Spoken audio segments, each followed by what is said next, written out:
Because of her anger, she almost lost her husband, until she received a great lesson. Clara was a determined woman. At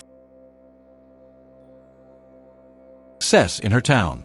However, her strong personality was often mistaken for arrogance, and her anger was something she could not control. Marcos, her husband, was the opposite. Calm, patient, and understanding, he always tried to balance his wife's explosive temperament with gestures of love and kindness.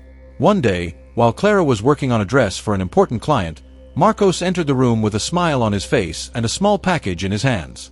"Clara, I brought you something," he said, holding out the carefully wrapped package. But Clara, immersed in her work and frustrated by a mistake she had made with the dress, barely glanced at him. "Marcos, I told you not to interrupt me when I'm busy. What's so important?" Marcos hesitated, but with a shy smile, he opened the package to reveal a handmade bracelet with small charms that he had molded himself. Each charm represented something meaningful to them: a sewing machine, a heart, a little house. "I wanted you to know that everything you do is amazing. This bracelet is a reminder that you are never alone." Clara snorted, not even looking at the gift properly. "Seriously, Marcos? A bracelet? I don't have time for that kind of stuff right now. Go do something useful, please." Marcos swallowed his disappointment and left the room in silence, but something inside him began to change. In the following days, Clara continued to be busy and her anger seemed to grow with each small setback. Marcos, on the other hand, became increasingly distant. He started leaving for work early and coming back late, always avoiding arguments. One night, after yet another argument in which Clara had unfairly accused him of not helping her enough, Marcos left without saying where he was going. Hours passed, and he did not return. Clara began to worry, but her pride prevented her from calling him. It was only the next morning that she received a message from Marcos. "I need some time to think. I'm at my mother's house. Maybe you need to think too." That message was like a punch in the stomach.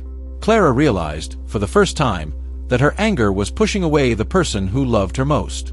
But instead of admitting it, she spent the next few days immersed in work, trying to ignore Marcos's absence.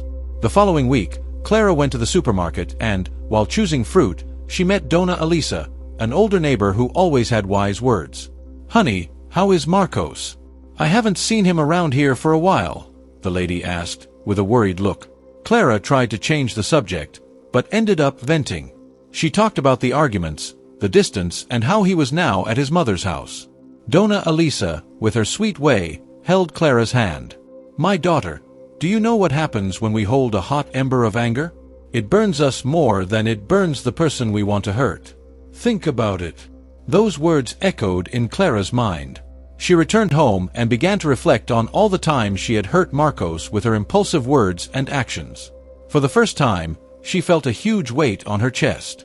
The next day, Clara decided to go to her mother-in-law's house. When she arrived, she saw Marcos sitting in the garden, reading a book. He seemed calm, but there was a tired look in his eyes. "Marcos, Clara hesitated, fighting the lump in her throat. "I'm so sorry. For everything. I let my anger drive us apart, and I don't want to lose you." Marcos looked at her for a moment, in silence, before answering. "Clara, I love you, but love is not enough if there is no respect. I need to know that you are willing to change, for us." "I am, Marcos. I'm going to seek help. I want to learn to control my anger. I want to be better, for you and for both of us." Marcos's eyes softened, and he pulled her into a hug. Over the next few weeks, Clara began attending therapy sessions to work on her temper. Marcos, in turn, was by her side every step of the way. Together, they learned to communicate better, and Clara began to realize that her anger was just a mask for insecurities she had never faced. Months later, Clara organized a special dinner at home. She decorated the table with flowers and prepared Marcos's favorite dish. When he arrived, he found a note next to the plate. "Thank you for never giving up on us. I love you."